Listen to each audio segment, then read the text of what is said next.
हर हर महादेव प्रिय दर्शकों। देवों के देव महादेव का पवित्र महीना और वर्ष का सबसे पवित्र महीना श्रावण का महीना 22 जुलाई 2024 से शुरू होकर के 19 अगस्त 2024 तक है। यानी कि 29 दिन तक वो महीना है जो वर्ष का सबसे ज्यादा महत्वपूर्ण है।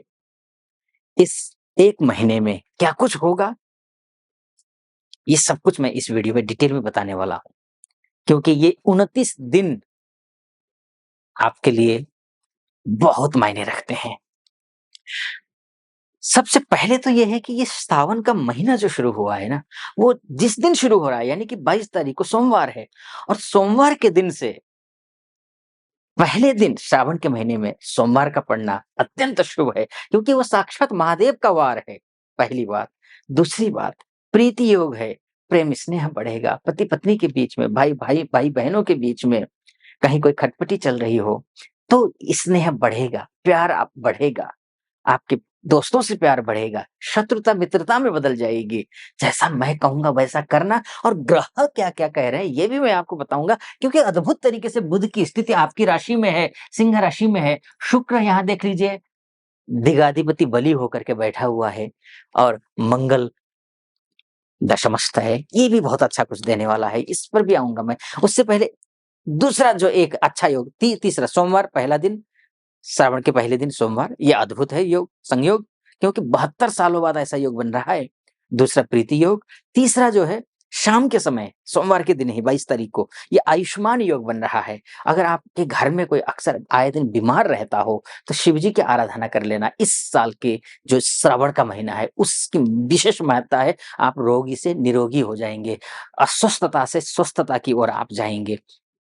चौथी बात, सर्वार्थ सिद्धि योग है, जो कि जिस किसी भी काम में हाथ डाल रहे हैं ना, जो काम बिगड़ रहा है वो काम बनेगा आपका। सर्वार्थ सिद्धि, सब प्रकार से सिद्धि योग, ऐसा योग है, अद्भुत है। इस बीच में अब जानिए कि आपके ग्रह कैसे हैं और क्या आपको पूजा करनी चाहिए, कैसे पूजा करनी है, ये भी बताऊंगा मैं आपको, ताकि आपको पूर्ण कृपा महादेव की बनी रहे। इसलिए अब आता हूं मैं आपके ग्रह क्या कह रहे हैं, इस पर आता हूं। देखिए, सबसे पहले तो ये है कि आपका जो भाग्येश मंगल है ना, ये लक्ष्मी योग बना रहा है।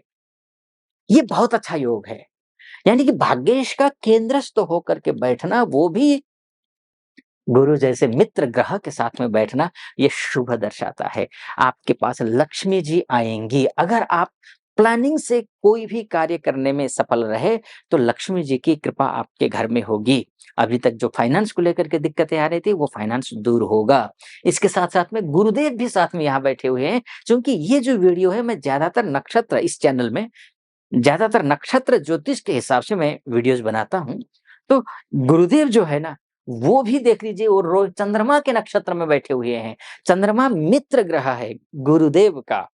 और गुरु आपके लिए कौन है? आपके लिए गुरु विशेष मायने रखते हैं। अगर आप विदेश में रह रहे हैं या रह रही हैं, या विदेश जाना चाहती हैं, या फिर आप किसी भी तरीके से, चाहे आप वर्किंग वीजा के तहत हो, चाहे आप एजुकेशन वीजा के तहत हो, या चाहे पीआर के तहत हो, या फिर वहाँ हैं ऑलरेडी लेकिन संघर्ष कर रहे हैं, इन्हीं ग्रीन कार्ड को लेकर, पीआर को लेकर, इधर-उधर नौकरी में समस्याएँ आ रही हैं, तो ये जो महीना है आपके लिए रामबाण साबित होने वाला है। और उसमें भी यहाँ जो है स्वदेश में, अगर वो एमएनसी में काम करते हैं, उनके लिए भी बहुत अच्छा है। गुरु की स्थिति, कार्य क्षेत्र में वृद्धि होगी, कार्य बढ़ेंगे, मान-सम्मान बढ़ेगा, पद प्रतिष्ठा बढ़ेगी, ये सब कुछ होंगे। बस 1-2 चीज़ों का ध्यान रखना है। गुरु और मंगल जब भी होते हैं, अपने क्रोध से अपने विद्या और विवेक को नुकसान मत पहुँचाना। जो भी जानते हो वो भी नहीं कर पाओगे अन्यथा आप, क्योंकि ऊर्जा होना अच्छी बात है, लेकिन कुछ अधिक ही गुस्सा होकर के, आक्रोशित होकर, फ्रस्ट्रेट होकर के काम करेंगे तो काम बिगाड़ेंगे आप। जो फल मिलना है वो फल भी नहीं मिलेगा। तो बस आपको शांत रहना है, बुद्धि और विद्या का प्रयोग करना है, जहाँ आपको जो आता है उसमें श्रेष्ठ प्रदर्शन आपको करना है। माता-पिता का सम्मान करना है आपको, गुरुजनों का सम्मान करना है आपको, और साथ में किताबों से दोस्ती करनी है। किताबों से दोस्ती कीजिए, पढ़ाई-लिखाई कीजिए, शानदार समय है ये आपके लिए ये। उससे पहले आगे बढ़ो, शुक्र, बुध की स्थिति बताऊँ और फिर कौन-सी पूजा करनी है, आपको क्या करना है, ये बताऊँ। इससे पहले एक निवेदन करना चाहूँगा आपसे कि अगर आप मेरा मुझे फ़ॉलो करते आए हैं, तो आभारी, आपका बहुत-बहुत धन्यवाद कि आप सब चैनल को सब्सक्राइब भी आपने किया होगा, नहीं किया है तो कर दीजिएगा। लाइक और कमेंट, महादेव का महीना है, कंजूसी बिल्कुल मत करिएगा और कमेंट में हर हर महादेव लिखना है, लाइक कर देना है वीडियो को। अगर नया है आप, पहली बार देख रहे हैं, तो आपसे हम्बल निवेदन है, पूरा वीडियो सुनिए, ऑथेंटिक लगे, सटीक लगे, तो चैनल को सब्सक्राइब, लाइक और कमेंट कर दीजिएगा। फेसबुक और इंस्टा के माध्यम से देख रहे हैं, तो आप फॉलो, लाइक और कमेंट करना है। ठीक है, फिर से विषय पर आता हूँ। तो ये मैंने मंगल और गुरु की बात की। मंगल और गुरु में अच्छा एक बात और मैं बताता हूँ आपको। गुरु आपके लिए प्रेम के ग्रह भी हैं। अब अगर आप किसी के साथ रिश्ते में जुड़े हुए हैं, तो वो जो रिश्ता है वो मधुरता में बदलेगा और शादी तक जाएगा। एक विद्यार्थियों के लिए बहुत अच्छा है और संतान प्राप्ति की सोच रहे हैं, तब भी आपके लिए ये स्थिति ठीक है। अब मैं आगे बढ़ता हूँ। शुक्र देखिए कोई भी ग्रह हो, इस भाव में हो तो वो उस ग्रह का क्षरण होता है, यानी कि वो ग्रह कमज़ोर हो जाता है। इस भाव में जाना शुभ नहीं है, लेकिन शुक्र का इस भाव में बैठने से दिग्पति हो जाता है ये। दिग्पति होने का मतलब ये है, ये दिग्बली हो जाता है, तो यहाँ पर शुभ फल देगा। शुभ क्या देगा? वैभव देगा, लक्ष्मी देगा, शादी नहीं हो रही है, शादी करवाएगा, क्योंकि अब शादी करवाने के लिए तो ये 30 जुलाई तक ही यहाँ रहेंगे, तो इसीलिए मैं ये तो नहीं कहूँगा कि शादी करवा देगा, लेकिन कहीं बातचीत चल रही है, तो पॉजिटिव दिशा में तो लेकर जाएगा एक। विदेश में है तो मैंने फिर से कहा ये शुक्र आदित्य का जो योग है, ये विदेश में रहने वालों के लिए विशेष उपहार लेकर के आएगा।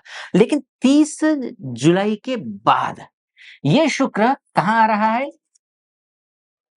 लग्नस्थ हो रहा है, यानी कि राशि किस आपकी ही राशि में आ रहा है और ये बनाएगा लक्ष्मी नारायण राजयोग। ये अत्यंत शुभ राजयोग है। आपका कर्मेश, आपका मान, आपका सम्मान, आपका पद, आपकी प्रतिष्ठा, आपका वैवाहिक जीवन, आपकी लग्ज़री लाइफ़, आपका वैभव, आपकी समृद्धि, आपकी इज़्ज़त, आपके रिश्ते, ये सब कुछ देखने वाला अगर कोई ग्रह है, तो वो शुक्र है और शुक्र लक्ष्मी नारायण राजयोग बना देगा 30 जुलाई से। शानदार रहेगा फिर। निश्चिंत इन सभी चीज़ जो मैंने काउंट किया ना, किस-किस क्षेत्र को नेतृत्व करता है शुक्र, उन सभी क्षेत्रों में शुभता लेकर आएगा ये। हाँ, सूर्य का यहाँ होना ठीक नहीं है, ये ठीक नहीं है, लेकिन ख़ैर सूर्य प्रातःकालीन सूर्य का दर्शन करना मत भूलिए। वैसे भी आप सिंह राशि वाले हैं, सिंह राशि वालों को हमेशा जल्दी उठ कर के सूर्य के दर्शन करने चाहिए। आप भी कीजिएगा, सूर्य को अर्घ्य देना चाहिए, आप भी दीजिएगा, ये ध्यान रखिएगा। ठीक है? ये तो मोटा-मोटी तौर पर है, ध्यान रखिएगा। विस्तार से कुंडली ये नहीं है, 100% सटीक आप पर बैठेगा, ये भी गारंटी नहीं है। आपकी कुंडली में अगर ठीक-ठाक ग्रह होंगे, तो जो मैंने फलादेश किया है, वो आप पर सटीक बैठेगा। नहीं है, कमज़ोर ग्रह हैं, मृतवस्था के ग्रह हैं, तब तो फिर हो सकता है ना भी बैठे। इसके लिए अभी से क्षमा प्रार्थी हूँ। अगर आप विस्तार से कुंडली के विषय में जानना चाहते हैं कि वाक़ई में कुंडली में क्या कुछ है, कि आने वाले दिनों में क्या कुछ होने वाला है, तो नीचे नंबर है, उस नंबर पे कॉल कीजिए और हमारे प्रतिनिधि से बात करके मुझसे बात करने के लिए आप अपॉइंटमेंट ले लीजिए। निर्धारित तिथि पर आपकी कुंडली का विश्लेषण करेंगे। शिव जी की पूजा करना, 5 सोमवार पड़ रहे हैं इस महीने में। शिव जी की पूजा दूध, दही, घी, शक्कर, शहद से स्नान करवाना है और फिर उसके बाद जल से स्नान करवा करके बाकी षोडशोपचार से कर सकते हैं तो अच्छी बात है, नहीं तो इत्र से या फिर गुलाब जल से स्नान करवा दीजिएगा, धूप-दीप नैवेद्य कर दीजिएगा फिर। ओम नमः शिवाय पूरे महीने आपको जपते रहना है। आज शिव जी की कृपा आप पर बनी रहे ऐसी मेरी कामना। फिलहाल इस वीडियो को यहीं पर समाप्त करता हूँ। सटीक लगा हो तो सब्सक्राइब, लाइक और कमेंट कर दीजिएगा और फॉलो, लाइक और कमेंट कर दीजिएगा। फिलहाल अनुमति चाहूँगा। हर हर महादेव।